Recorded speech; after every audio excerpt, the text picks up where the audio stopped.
Salut à tous et bienvenue sur Sneak Peek, je suis ravi de vous retrouver pour cette nouvelle vidéo. Aujourd'hui je suis à Lyon, à Vèze dans le 9e arrondissement et plus particulièrement à Sport dans la ville.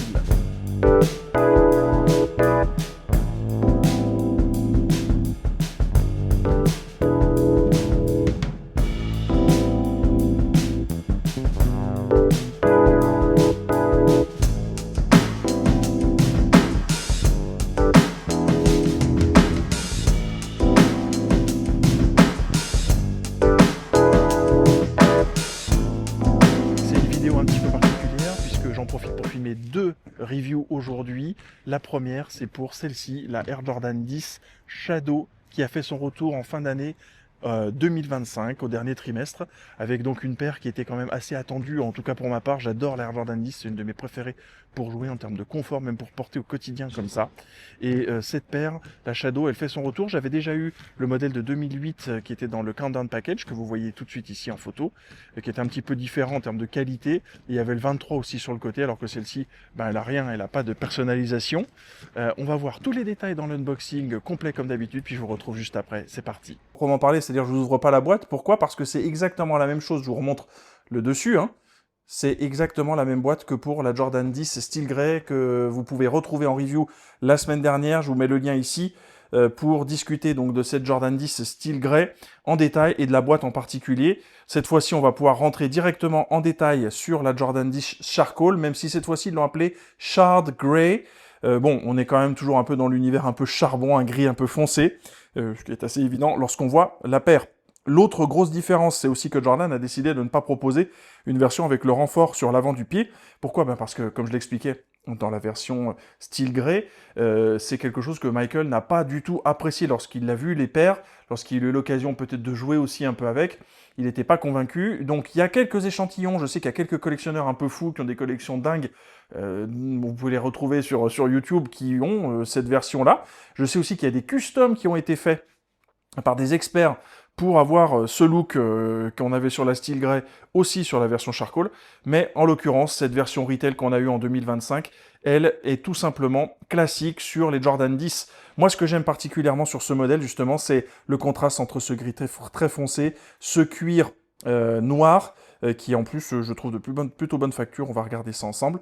Et ça donne un look qui est un peu low-key, hein, qui est vraiment très sympa.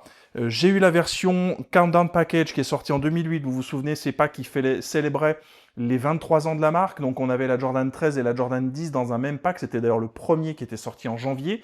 Je me souviens encore lorsque je l'ai acheté. Dans celui-ci, donc vous aviez une 13 E-God Game, comme on l'appelle maintenant, la blanche et noire. Et puis vous aviez donc la Jordan 10 la Jordan 10 Charcoal. Cette Jordan 10 Charcoal, elle avait aussi un petit 23 qui était brodé, hein, comme certaines des PI de Michael Jordan. Il n'a jamais porté ça avec le 23, donc c'est un petit clin d'œil un peu différent, c'était sympa. Moi, j'ai pas mal joué avec cette paire à l'époque, c'est un pack que j'ai revendu il y a quand même déjà pas mal de temps maintenant. Et je suis vraiment ravi de pouvoir à nouveau avoir cette paire dans ma collection. J'ai pas assez de Jordan 10, je les adore, elles sont faciles à porter et très confortables. Donc, l'upper, comment il est fait? Il est fait avec un daim qui est de plutôt bonne qualité, très agréable au toucher, pas très épais, hein. On retrouve un peu la même logique que ce qu'on a eu sur le cuir de la Steel Grey, en termes de fabrication et de qualité de matériaux. Pour le coup, on voit que le cuir noir, c'est pas du cuir, c'est un synthétique. C'est plutôt OG, c'est pour ça que je me posais la question sur la Steel Grey. Je suis pas sûr de ma réponse, j'ai quand même tendance à penser que cette pièce sur la Steel Grey est aussi synthétique. Et donc ici, ça va être beaucoup plus simple, hein, en termes de réalisation. L'autre point qui change, et j'aurai l'occasion d'en reparler dans la review, c'est que c'est un petit peu moins appuyé, un peu moins pressé aussi ici sur la languette. Avec ce Jordan 23, pour le coup, le texte est exactement le même. Vous avez de la même manière les élastiques dont j'ai parlé pour la Steel Grey qui viennent garantir donc ce speed lace et le maintien du pied. Je trouve aussi que la silhouette est plus proche de ce qu'on avait sur la version OG. Je trouve qu'il y a eu vraiment un travail qui a été fait. C'est peut-être un tout petit peu trop incliné vers l'avant ici, mais c'est quand même pas mal. Le petit anneau à l'arrière pour enfiler la chaussure, c'est beaucoup plus proche de ce qu'on avait aussi sur les OG, ou en tout cas sur les rétros qui sont sortis il y a maintenant une vingtaine d'années. Et donc on a un pied finalement qui est quand même vraiment de très bonne qualité, qui est bien réalisé. Quand on regarde sur l'intérieur, c'est la même chose, la même logique. Franchement, au toucher, c'est très agréable. Je trouve que l'impression de qualité est meilleure sur cette version Charcoal. C'est peut-être dû aux matériaux qui ont été choisis, mais en tout cas, moi, visuellement et au toucher, on est quand même sur quelque chose d'un petit peu plus sympa. On retrouve un damier qui est un petit peu plus sombre que celui sur la version OG Steel Grey. Et puis à l'intérieur, une semelle rouge avec, pareillement, je vais essayer de l'attraper, vous le voyez ici, vous le devinez, ce Nike Air qui est sur la semelle intérieure, qui est une semelle intérieure un petit peu classique. Les lacets, ce sont exactement les mêmes. Donc on a globalement un package qui est vraiment très très proche, très similaire, jusqu'aux détails dont je vous parlais aussi dans ma review précédente. C'est-à-dire qu'on a ces Jumpman qui se regardent, hein, qui sont en mode miroir. Donc je redonne quand même un peu de contexte. Si vous n'avez pas vu mon autre vidéo, eh bien certaines usines fabriquaient les Jordan 10 avec les Jumpman comme ça. D'autres, les Jumpman qui regardent vers la gauche. D'autres, les Jumpman qui regardent tous les deux vers la droite de manière un petit peu plus classique comme ça. C'est un petit clin d'œil sympa. Je trouve ça bien maintenant que sur les Jordan 10, on ait les Jumpman qui se regardent comme ça, qui s'opposent. C'est plus sympa.